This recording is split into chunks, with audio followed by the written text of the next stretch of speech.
안녕하세요. 이번 강의의 주제는 프록시 패턴과 스프링 AOP로 알림 기능을 구현하는 것입니다. 저는 소프트웨어학과 정인아이고 이 강의를 통해 객체 지향 원칙에 기반한 구조 개선 방법을 함께 배워보겠습니다. 강의 목표는 두 가지입니다. 첫째, 프록시 패턴과 AOP의 개념 차이를 이해하고, 둘째, 이를 실제 알림 기능에 적용해서 더 나은 구조로 개선하는 흐름을 학습하는 것입니다. 특히 실무에서 부가 기능이 점점 늘어날 때 어떻게 핵심 로직과 분리할 수 있는지를 살펴볼 예정입니다. 이 강의를 따라오시기 위해 필요한 환경은 다음과 같습니다. 인텔리제이 얼티메이트 JDK 17 그리고 빌드 도구는 그래들 기준으로 설명드리겠습니다. 오늘 강의는 크게 6개의 단계로 이루어져 있습니다. 먼저 기존 방식의 문제점을 짚고 관심사 분리를 위한 개선 방향을 소개한 후 프록시 패턴과 스프링 AOP를 각각 적용해보는 과정을 구조와 코드 중심으로 설명드릴 예정입니다. 마지막에는 실습 안내도 포함되어 있습니다. 먼저 기존 방식의 코드를 보겠습니다. 여기 있는 클래스는 보드 서비스입니다. 이 클래스의 역할은 게시글을 등록하는 것인데요. create 보드라는 메서드 안에 보시면 먼저 보드 리퀘스트를 받아서 보드 엔티티를 생성하고 보드 레포지토리를 통해 DB에 저장하고 있습니다. 이 부분이 핵심 비즈니스 로직입니다. 그런데 그 바로 아래에 노티피케이션 서비스의 notify admin이라는 한 줄의 메서드가 추가되어 있습니다. 이건 관리자에게 새 게시글이 등록됐다는 알림을 보내는 부가 기능입니다. 자, 이제 게시글의 내용을 수정하는 로직도 추가해 보겠습니다. 게시글을 수정할 때마다 관리자에게 알림을 보내는 코드입니다. 이 부분도 마찬가지로 게시글을 수정하는 핵심 로직 아래에 알림을 위한 코드 한 줄이 추가되어 있는 것을 확인할 수 있습니다. 지금은 알림 하나뿐이라서 별로 복잡해 보이지 않지만 이런 방식으로 로그, 감사 기록, 매트릭 수집, 외부 API 연동 등이 하나씩 붙기 시작하면 핵심 로직과 부가 기능이 계속 섞이게 됩니다. 그 결과 이 클래스 하나가 너무 많은 역할을 하게 되고 변경이 생길 때마다 의존된 객체들도 함께 수정해야 하기 때문에 유지 보수가 점점 어려워집니다. 즉, 단일 책임 원칙이 무너지는 구조입니다. 한 클래스는 하나의 이유로만 변경되어야 하는데 이 구조에서는 알림 기능이 바뀌어도 보드 서비스를 건드려야 하고 핵심 로직을 변경해도 역시 같은 클래스를 수정해야 하죠. 이런 구조는 향후 알림 외에도 로깅, 감사 처리, 캐시 무효와 같은 여러 기능이 추가될 때 문제가 됩니다. 그래서 관심사 분리를 통해 핵심 로직은 그대로 두고 부가 기능은 따로 관리하는 구조로 바꾸는 방법이 나오게 됩니다. 이를 위한 첫 번째 방법이 바로 프록시 패턴입니다.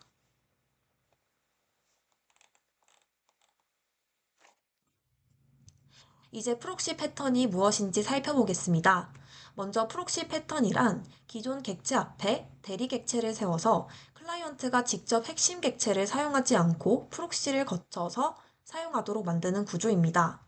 즉 핵심 로직을 가진 실제 서비스 객체는 숨기고 그 앞단에 프록시를 두어 부가 기능을 추가하거나 접근을 제어할 수 있게 하는 방식입니다. 오른쪽 다이어그램을 보시면 클라이언트는 프록시를 호출하고 프록시는 실제 리얼 서비스를 대신 호출합니다. 이런 구조를 통해 우리는 핵심 로직은 그대로 두고 프록시 객체에만 알림, 로깅, 인증과 같은 부가 기능을 붙일 수 있게 됩니다. 그렇다면 여기서 클라이언트는 어떤 존재일까요? 클라이언트는 실제로 서비스를 사용하는 주체입니다. 예를 들면 보드 컨트롤러 같은 곳에서 보드 서비스의 create 보드 메서드를 호출하는 코드가 바로 클라이언트입니다. 이 클라이언트 입장에서는 프록시인지 리얼 서비스인지 구분할 필요가 없습니다. 단지 create 보드가 잘 동작하기만 하면 되는 것입니다. 이러한 구조 덕분에 클라이언트는 내부 동작을 전혀 몰라도 서비스를 사용할 수 있고 개발자는 서비스 구조를 더 유연하게 유지할 수 있습니다. 프록시 패턴을 적용한 이번 구현의 목표는 다음과 같습니다. 바로 핵심 로직의 실행 이후에 알림을 발송하는 부가 기능을 추가하는 것인데요. 여기서 중요한 조건이 하나 있습니다. 바로 기존에 잘 작동하고 있던 보드 서비스 클래스는 절대로 수정하면 안 된다는 점입니다. 왼쪽 코드에서 빨간 박스로 표시한 부분이 바로 핵심 로직입니다. 크리에이트 보드 메소드는 게시글을 생성하고 저장하는 작업을, 에디트 보드는 기존 게시글을 찾아서 내용을 수정하는 작업을 담당하죠. 이 핵심 로직은 그대로 유지하면서 이 뒤에 알림 기능을 어떻게 끼워 넣을 수 있을지 그 해결 방법으로 프록시 패턴을 적용해 보겠습니다. 프록시 패턴을 적용하기 위해 왼쪽 그림과 같이 구조를 설계해 보겠습니다. 먼저 보드 컨트롤러는 기존처럼 보드 서비스에 의존합니다. 하지만 실제로 주입되는 객체는 보드 서비스 자체가 아니라 그 하위 클래스인 보드 서비스 프록시가 되도록 구성할 예정입니다. 이렇게 하기 위해 보드 서비스 프록시는 보드 서비스를 상속하게 되며 컨트롤러 입장에서는 여전히 보드 서비스를 사용하는 것처럼 보이지만 실제로는 프록시 객체가 대신 동작하게 됩니다. 즉 클라이언트인 컨트롤러는 핵심 로직이든 부가 기능이든 상관하지 않고 단순히 크리에이트 보드 같은 기능이 잘 동작하기만을 기대하면 되고, 알림과 같은 부가 로직은 프록시 내부에서 처리되도록 위임하는 구조가 완성되는 거죠. 이렇게 하면 핵심 로직을 건드리지 않고도 기능을 확장할 수 있게 되며 앞서 언급한 단일 책임 원칙, 오픈 클로스드 프린시플인 OCP 원칙을 모두 만족시킬 수 있습니다. 이번 슬라이드에서는 프록시 클래스의 기본 구조를 살펴보겠습니다. 왼쪽 코드는 보드 서비스 프록시 클래스인데요. 이 클래스는 기존의 보드 서비스를 상속받는 프록시 클래스입니다. 핵심은 보드 서비스 객체가 타겟 필드로 의존 주입하고 있는 것을 확인할 수 있습니다. 이는 추후 핵심 기능을 호출하기 위해 이용될 것입니다. 이제 프록시 클래스 안에서 실제 메서드들이 어떻게 구현되어 있는지를 살펴보겠습니다. 왼쪽 코드에서 보시는 것처럼 create 보드와 edit 보드 메서드는 각각 타겟의 동일한 메서드를 호출합니다. 바로 빨간색 박스 부분이 기존 핵심 로직을 호출하는 부분입니다. 그리고 핵심 로직이 수행된 다음에는 노티피케이션 서비스를 사용해서 관리자에게 알림을 보내는 부가 기능이 실행됩니다. 이게 바로 파란색 박스로 표시한 프록시가 추가한 부가 기능입니다. 핵심 로직과 부가 기능이 이렇게 명확히 분리되어 있기 때문에 추후 알림 기능을 수정하거나 제거할 때도 핵심 로직에는 전혀 영향을 주지 않는다는 장점이 있습니다. 다음으로는 이 프록시 클래스를 스프링 빈으로 등록하는 과정입니다. 기존의 서비스 애노테이션을 이용하는 방식이 아니라 프록시 객체를 직접 빈으로 따로 등록해줘야 합니다. 왼쪽 코드는 config 클래스를 통해 빈 등록을 수행하는 예시입니다.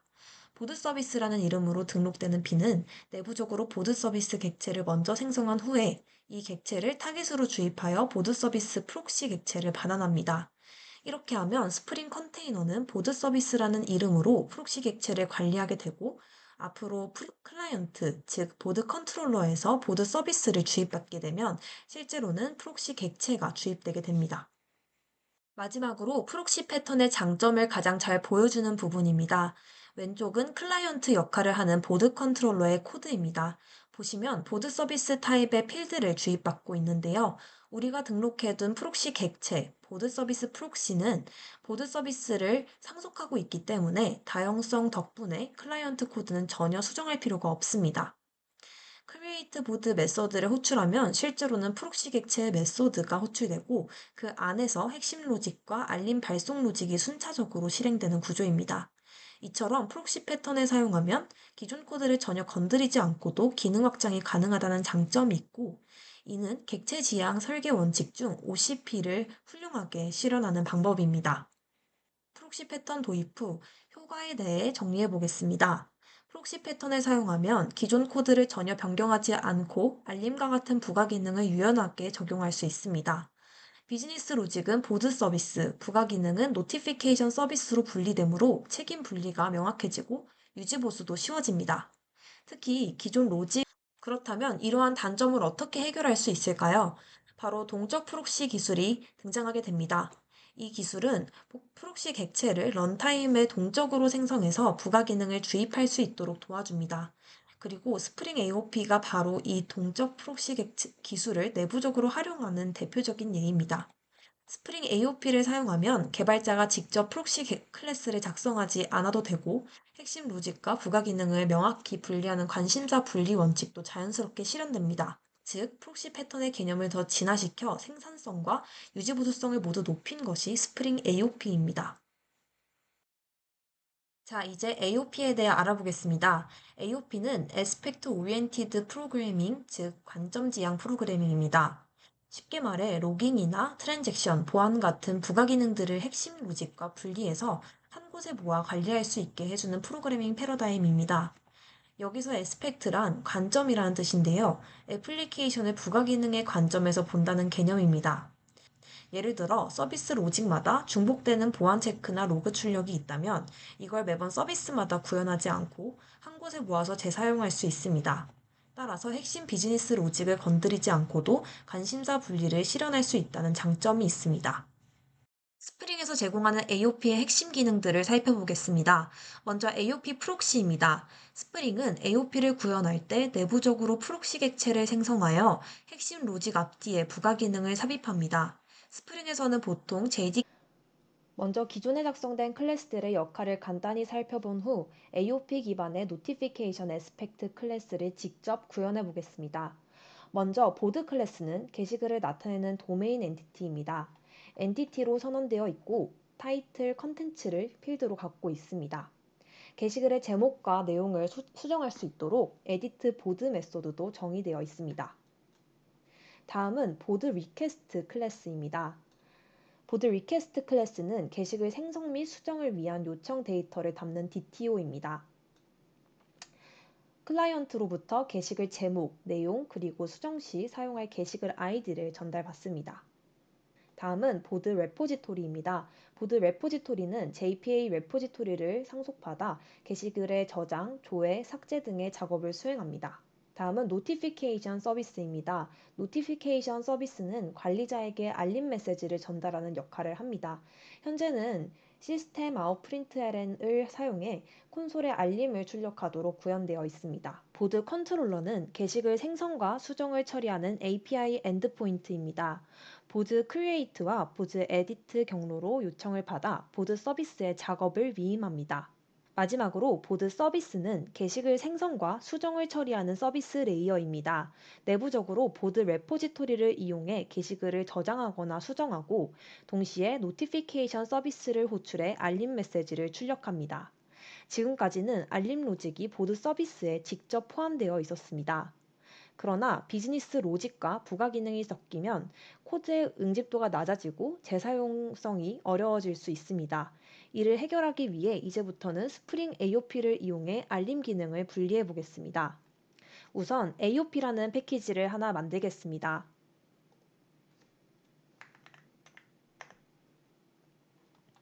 이 AOP 패키지 하위에 노티피케이션 에스펙트 클래스를 생성하겠습니다.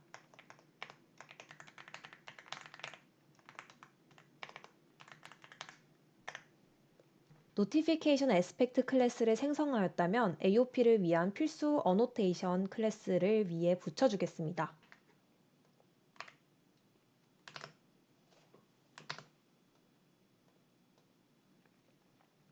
에스펙트 어노테이션을 통해 AOP의 핵심 클래스임을 인지하고 컴포넌트를 붙여서 스프링이 빈으로 등록할 수 있도록 합니다. 그리고 생성자 주입을 위해 required args constructor도 함께 사용했습니다. 자, 다음으로는 게시글 생성 및 수정 메소드가 끝나면 노티피케이션 서비스의 메소드를 호출하여 알림을 생성하여야 하므로 노티피케이션 서비스를 직접 참조하도록 다음에 코드를 추가하겠습니다.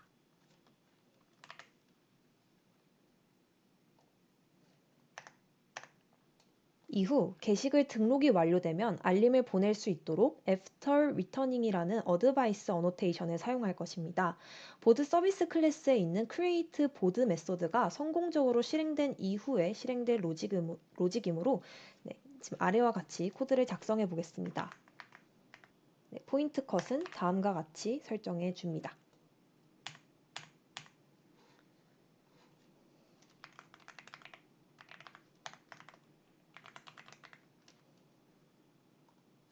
자, 이 코드는 보드 서비스의 create 보드라는 메소드가 실행을 완료하면 이를 인지하고 해당 notify after create 메소드가 실행되게 됩니다. 이 메소드를 통해서 이제 게시글이 생성된 이후에 알림을 이제 등록할 수 있는 로직 흐름을 가질 수 있습니다. 게시글 수정에 대한 알림도 마찬가지로 에디트 보드 메서드 이후에 실행이 되도록 설정합니다. 코드는 다음과 같습니다. 여기서 조인 포인트를 통해 실제 메서드의 파라미터 값에 접근할 수 있고, 보드 리퀘스트 객체로부터 제목을 꺼내서 알림 메시지를 보낼 수 있습니다. 자, 이렇게 하면 보드 서비스는 본래의 핵심 기능인 게시글 등록, 수정 로직에만 집중할 수 있고, 알림 로직은 별도의 AOP 모듈에서 처리되므로 코드의 관심사 분리가 훨씬 명확해집니다. 결과적으로 알림 기능을 변경하거나 확장할 때도 보드 서비스를 수정하지 않아도 되기 때문에 유지 보수가 편리하고 재사용성도 높은 구조로 개선할 수 있습니다. 지금까지 스프링 AOP를 활용해 게시글 등록과 수정 시 자동으로 알림을 보내는 기능을 구현해 보았는데요. AOP는 단순한 기술이 아니라 실제 서비스에서 로깅, 보안, 트랜잭션 관리 등 다양한 공통 기능을 효율적으로 다룰 수 있는 굉장히 강력한 도구입니다. 오늘 실습을 통해 AOP가 어떤 상황에서 유용하게 사용될 수 있는지 감을 잡으셨길 바랍니다. 이제 여러분도 서비스의 핵심 로직을 더 깔끔하게, 더 유연하게 관리할 수 있을 것입니다. 그럼 오늘 실습은 여기서 마무리하겠습니다. 감사합니다.